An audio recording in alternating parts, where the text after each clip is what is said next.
Bonjour,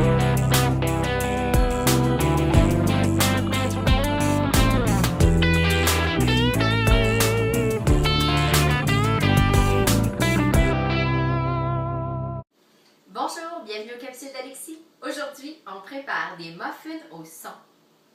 Donc, la première étape, ça va être de faire tremper le son dans notre babeur. Vous n'avez pas de babeur à la maison? Pas de panique.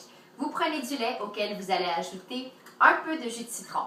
Vous voyez, on a 1,5 tasse de lait. J'ai ajouté 1 cuillère à soupe de jus de citron. Je brasse un peu, je laisse agir et ça va se transformer en babeur. Donc, on laisse tremper notre son pendant quelques minutes. Pendant ce temps-là, on va préparer les ingrédients secs. Je verse mon lait sur mon son. Je vais m'assurer de bien mélanger pour que tout le son trempe dans le lait. Il y a beaucoup de son, hein? C'est 2,5 tasses de son pour la recette. Saviez-vous que cette recette est une excellente source de fer?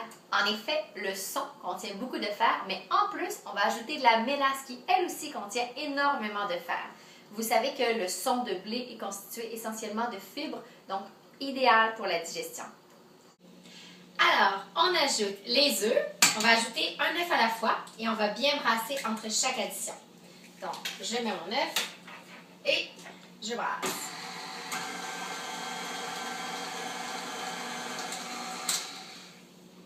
Et voilà. Deuxième œuf. On ajoute aussi notre beurre fondu. On n'oublie pas l'essentiel, la mélasse. 2/3 de tasse de mélasse. Et voilà. C'est maintenant l'heure d'ajouter les ingrédients secs, donc notre farine, notre sel, notre poudre à pâte et bien sûr notre bicarbonate de soude. Donc, je vais les ajouter d'un seul coup. Et là, je veux vraiment que vous évitiez de trop brasser. Le secret des muffins, c'est qu'on veut juste humecter la pâte. On ne veut pas faire un pain. On veut juste que ce soit humide. Et j'allais oublier l'ingrédient magique, les raisins secs. Moi, j'adore les raisins secs. Si vous n'aimez pas ça, ajoutez des canneberges séchées. Ajoutez pourquoi pas des bleuets séchés. Très bon. Ou encore des dattes. Pourquoi pas. Donc, c'est vraiment au goût. Moi, j'adore les raisins. Donc, je vais avec les petits raisins secs. Maintenant qu'on a ajouté les raisins secs, on est prêt à brasser une dernière fois. On y va un bon coup. Que tous les raisins soient là. Superbe. On arrête le tout.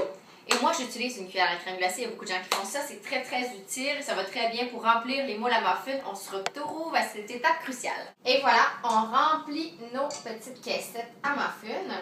Ne vous inquiétez pas si la pâte est liquide. Cette recette-là est comme ça parce que le son va grossir en la cuisson. Donc, vous allez voir qu'à la fin, c'est pas du tout liquide.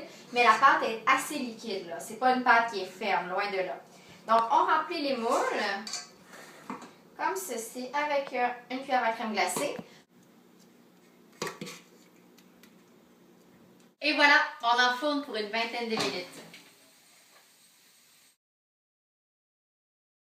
Et voilà, d'excellents muffins tout chauds sortis du four. Ça sent bon et en plus c'est santé. Qu'est-ce qu'on veut de plus? Bon appétit!